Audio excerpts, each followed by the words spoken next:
So in polar coordinates, we just want to recall some conversion because sometimes when we have regions which are polar in nature, it is normally simpler to work with polar coordinates than in Cartesian coordinates.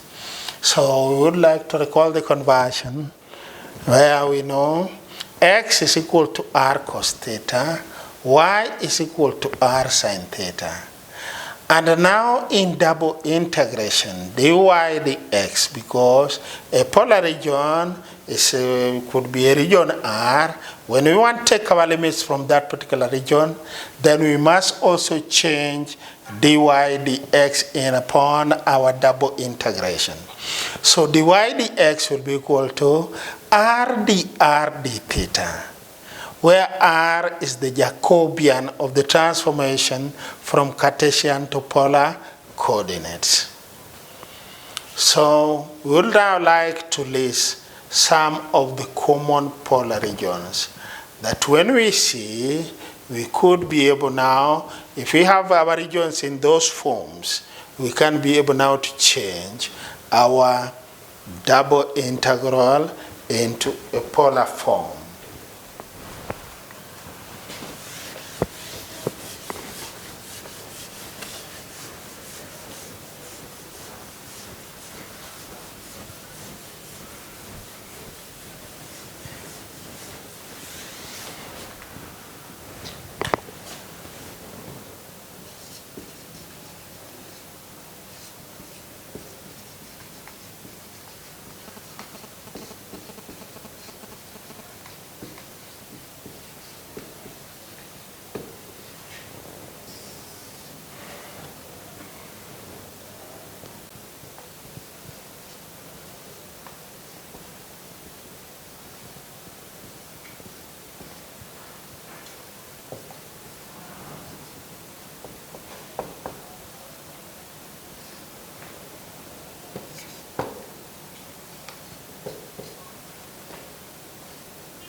So these are some of the common polar regions that can be applied in an engineering field. So R is equal to K. That's just a circle center 0, 0 radius K. So what K here denotes just the radius, but R is normally a length from the origin. It is not the radius. In polar coordinates, R means length from the origin of that particular point. From the point to that particular, to the origin is what is known as R. So this is now the radius, and this is the length from the origin in a circle. It's the same throughout. And that's why we say R is now equal to K. And number 2, R is equal to A cos theta. This is a circle, center A all over 2, 0. Radius A all over 2 units. 3.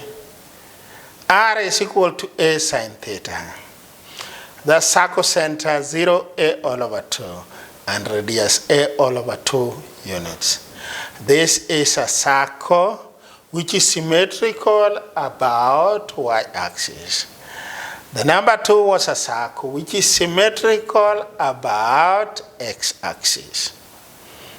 Go to number 4. R is equal to A plus or minus A cos theta. Or R is equal to A plus or minus A sin theta. If you have such a nature, such types are known as cardioids. And we're going to actually sketch some of them. We'll have some examples so that you may be able to know such shapes. Number 5. R is equal to A plus or minus B cos theta. R is equals to A plus or minus B sin theta, where A is greater than B. When A is greater than B, then we can call it a lemma, something that we can be able to use. A lemma without inner loop. That is a lemma cone without inner loops. Lemma cones with inner loops, which are less important maybe in our engineering field, the B will always be greater than A. B will always be greater than A, but not very much important in engineering field.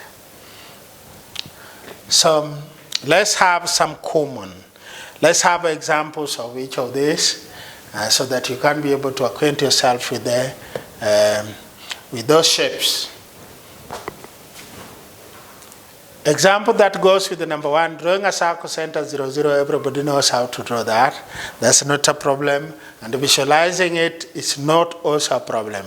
So we'll start from an example of number 2.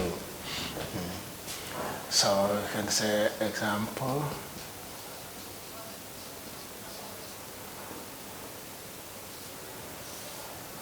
Sketch the following.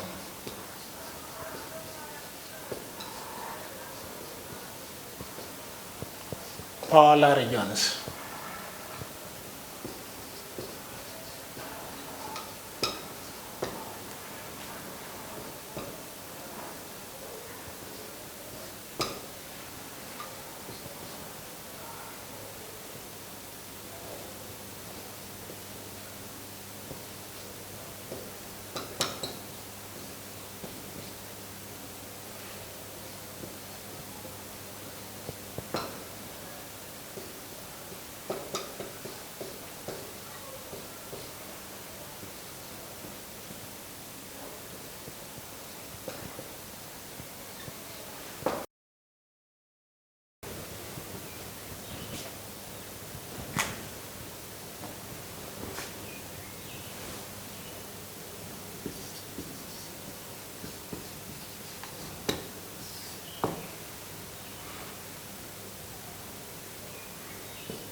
In our Roman 1, r is equal to 2 cos theta.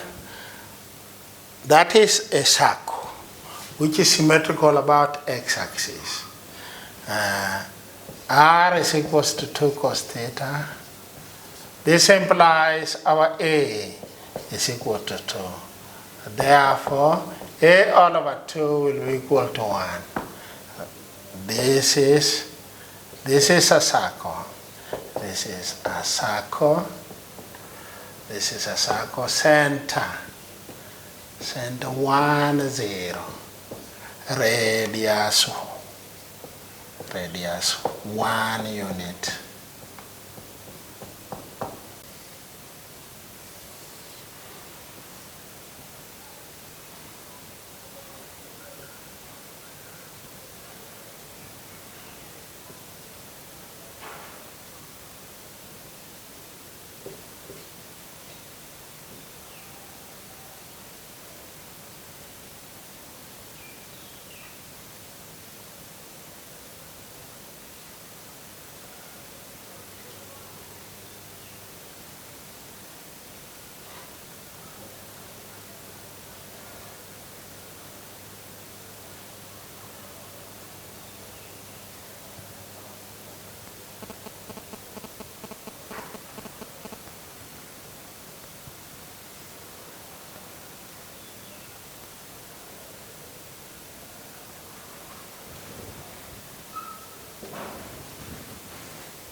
In our Roman 2, r is equals to 4 sine theta.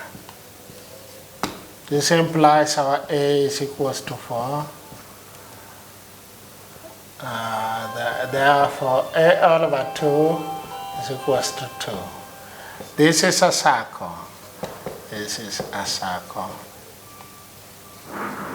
Center 0, 2.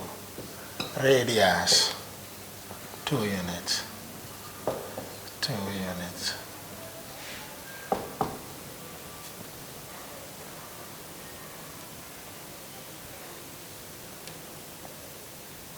And can be drawn as shown below.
So in this one, r is equal to 2 plus 2 sine theta. So when theta is equal to 0, r will be equal to 2. So we mark here 2 units on that particular line indicating 0 degrees. Now when theta is equals to 90 degrees along this line here, when theta is equal to 90 degrees, r will be equal to 4. So we put 4 units there. Now when theta is equal to 180 degrees, when theta is equal to 180 degrees, r will still be 2. So on that line we say we have 2 units. Now when theta, and put that in as a minus 2.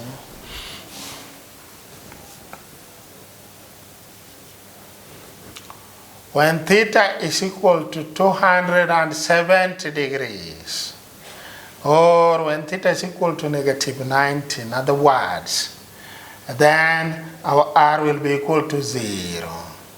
Our r will be equal to 0. We are at that point. Now we can now sketch. This becomes a cardion, and it will take this particular shape.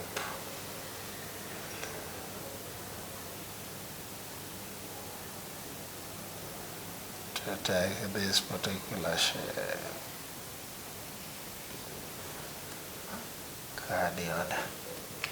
So this is r is equals to 2 plus 2 sine theta, which is a cardion.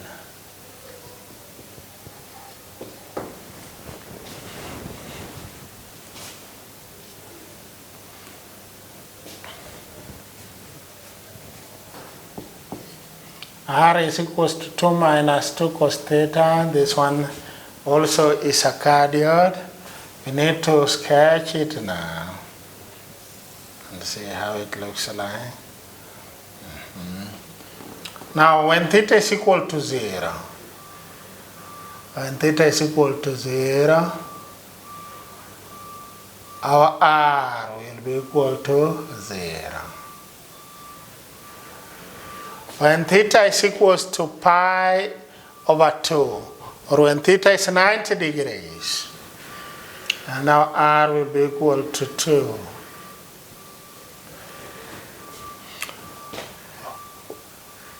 When theta is equal to 180 degrees, then our r will be equal to 4. So we'll have something minus 4 here.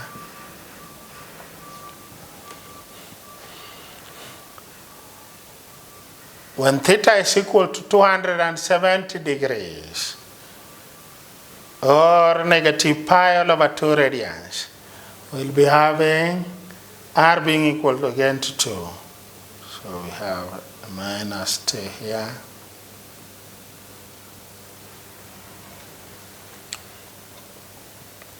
So we can now sketch that particular cardian, which will take this format.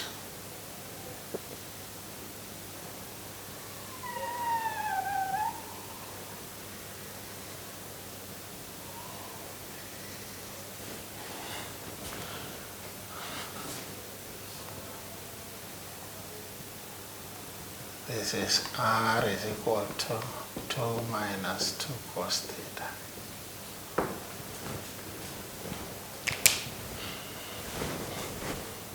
The cardioids and all these circles can be well drawn on a polar graph.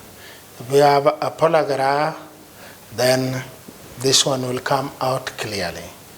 So a polar graph will make us plot it or draw it so that its shape is seen out nicely.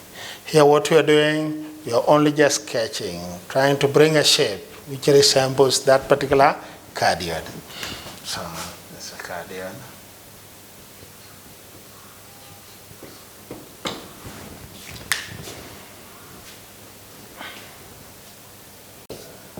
R is equal to 3 plus 2 cos theta. This looks like a lemon. And now we can sketch it this way. It will take this shape now.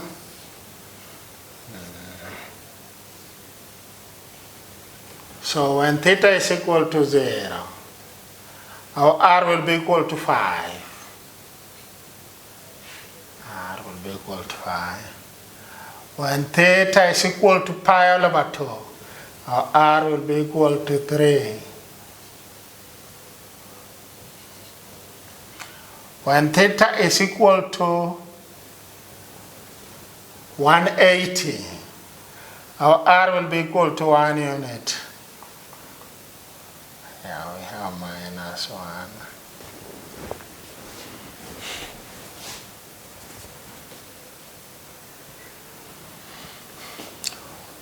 When theta is equal to 270 degrees, or negative pi all over 2, then our r will be equal to 3. So on this particular axis it will be minus 3.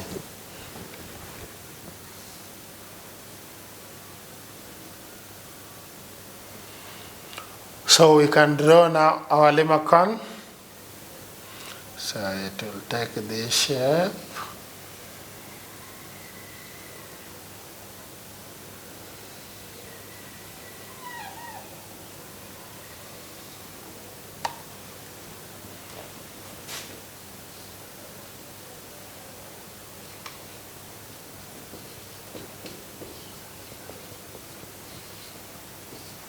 Lemon.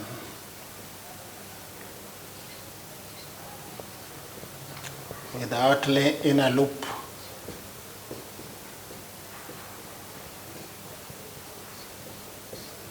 Since